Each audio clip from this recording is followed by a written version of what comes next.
Hello, quilt artisans. My name is Shonda, and welcome to my channel, Under the Needle. So, I'm here today with a little bit of a different video. I am going to be sharing with you the ugliest quilt top I've ever made. And it's ugly because, well, I call it ugly. And I call it ugly because the colors, right? So let me go back and explain. So I don't know if you guys know, but I am a 100% self-taught quilter, and I taught myself before YouTube existed. So everything I know, I read. And one day I was in my local quilt shop called Bernina World of Sewing. It was the only quilt shop I knew at the time, and it happened to be literally around the corner from where I lived. And so I went into this quilt shop, and they were having a mystery quilt. And the pattern was free. And I guess the pattern came from some magazine. I don't even know what the pattern is right now, because after I finished making this quilt, I got rid of the pattern. So this was back in, let me think, 96, so 97, 98, 99. This is maybe 2003. So I had went into my local quilt shop in 2003, and they were having a mystery quilt, and I was like, ooh, that sounds great. And you had to go in every week to get the next piece, right? And so I collected all the pieces. I collected everything. And I started to sew. So the way the mystery worked, it said choose, I think it said three fabrics that coordinate with each other, and then choose two other fabrics that coordinate with each other.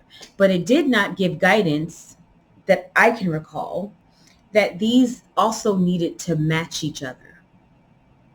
And as someone who really wasn't a quilter, I didn't know that. And I didn't understand that aspect of quilting. Because at this point, I think I had only made 2 quilts, and both of them were just squares that I put together. So literally just squares that I cut out and sewed back together. That was it. I think one of them I gave to my grandmother. I think I used 2 or 3 different prints or 2 or 3 different fabrics and made, just sew the squares together and put the squares in some type of symmetrical order that made sense.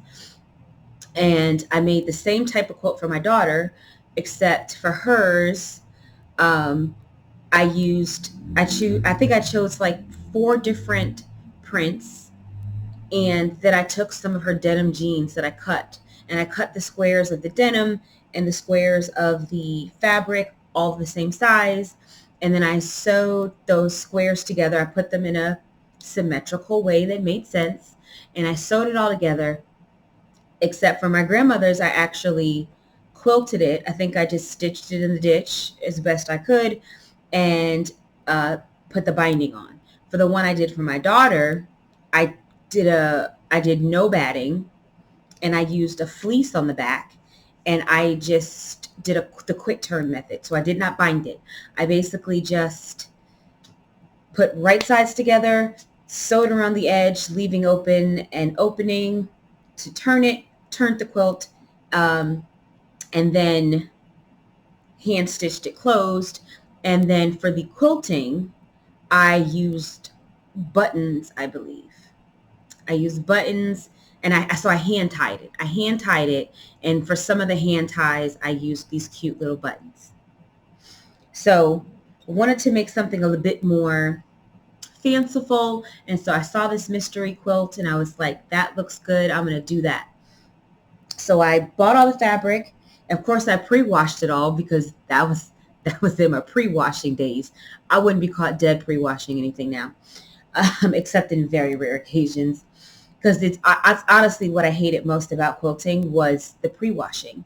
Because also I did not know that if you cut a little corner off, but it helps with the fraying.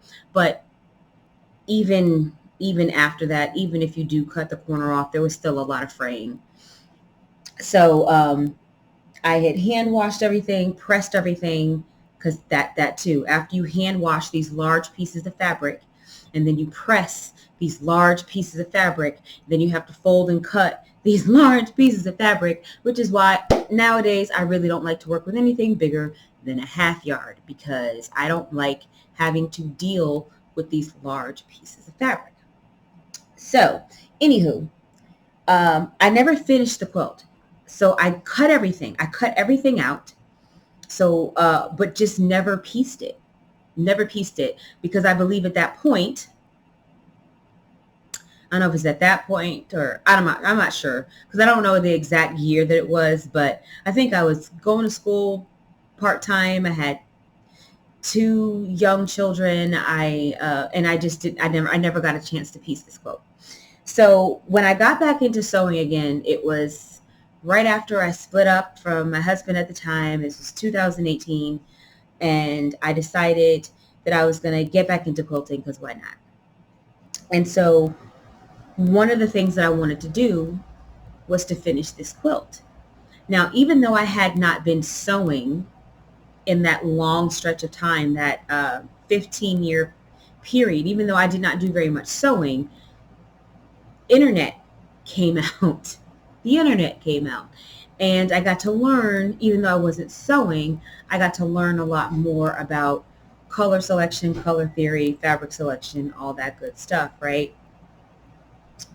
And I pulled out this project and I looked at it and I was like, wow, I really didn't know anything about color. But I was determined to finish it. Now, I don't know if I'll ever base this and quilt it. I don't know. But I did want to at least finish the top. So I'm going to show you guys it, because I thought, even if I don't like how this quilt comes out, even if I don't like these colors, I already bought the fabric. The quilt is already pre-cut. And if nothing else, it'll give me experience sewing, experience matching seams, experience pressing, since I had not sewn in so long, and since I had learned so much more since the late 90s and early 2000s. So I did finish it, and I forgot about it. But as some of y'all may know, I've been trying to do I moved my sewing room from upstairs to downstairs. I'm now like in our finished garage, and before I was upstairs in one of the bedrooms. And so as I'm going through things, I'm finding things, and this is one of the things that I found, and so I just wanted to share it with you guys. And so here it is. I'm going to show you.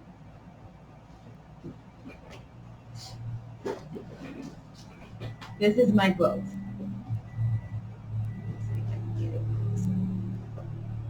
Move this box. So as you can see, I have this colorway here. So I've got this print here. So I thought I was doing good things. I've got this print here. Let's see if I can find a bigger piece of it.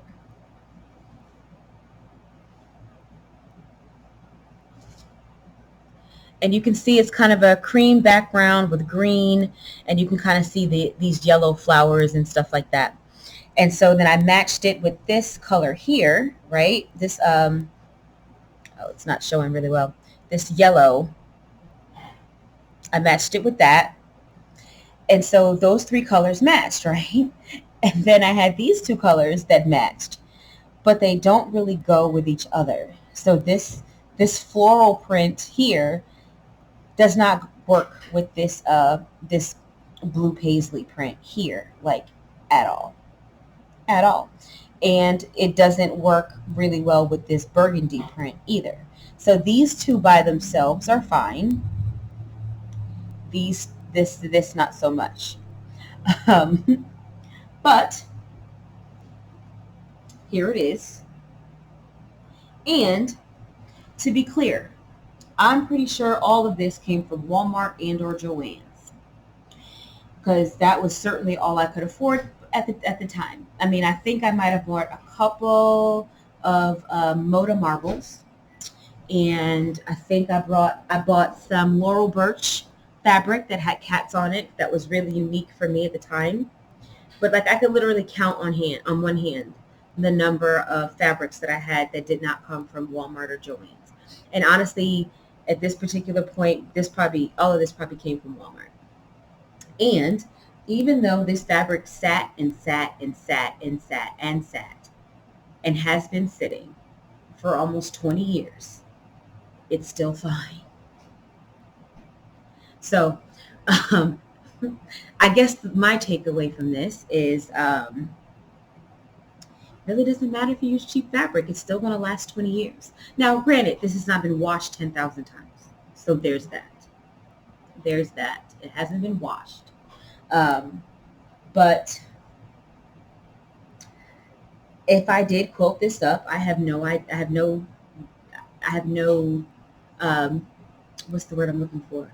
I have no doubt that it would last. The quilt that I made for my grandmother that I gifted to her, still, all that fabric came from Walmart. All of it. Still hanging around. She uses it. She keeps it in her living room. She uses it sometimes. It does get washed. Still hanging in there. Still fine. I will say, the only, specifically with this fabric, I can tell that it's a little rougher. But this is old fabric too. Even the fabric at Walmart now is better made than this. Walmart fabric has come a long way. So even the fabric that you get at Walmart today, it would be better than this. Another thing with inexpensive fabric, it's just the print definition, right? Let's see if I can.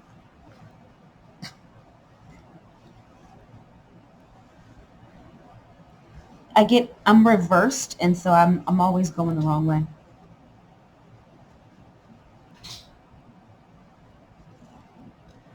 It's just the definition in the print isn't quite as clear as when you buy more expensive fabric. And honestly, that's really the only difference the primary difference that I find with quilt shop quality fabric is the definition in the printing. And even with some quilt shop quality fabric, that definition is lacking. There are a couple of there's a couple of lines I think Timeless Treasures did, and looking at it, it looks like Walmart fabric. I mean, the print definition, that's what it looks like. And not just them. I'm not picking on them. It's just what I remember. And I know it because I've got a kit up there from that fabric. And when that fabric came, I was like, the prints look muddy. They look muddy and just not clearly defined. That's it. So buy your cheap fabric if it's what you can afford. And cherish your ugly quilts. I don't plan to throw it away. I just don't know if I'll ever finish it. Partly because I don't know what I put on the back of it, because it's such a it's just such a unpleasing combination of colors that I feel like anything I put on the back of it just makes it worse, except for maybe a muslin, like a linen colored muslin, like an unbleached muslin. That's my option at this point. But I just don't know that I would ever want to snuggle under this. And maybe somebody would someday. I don't know. And maybe I'll make it for someone someday and get it finished. But for me, for now, it just serves as a reminder and a lesson learned. And I keep it folded up in my scraps. So that is it for me. And I will see you next video.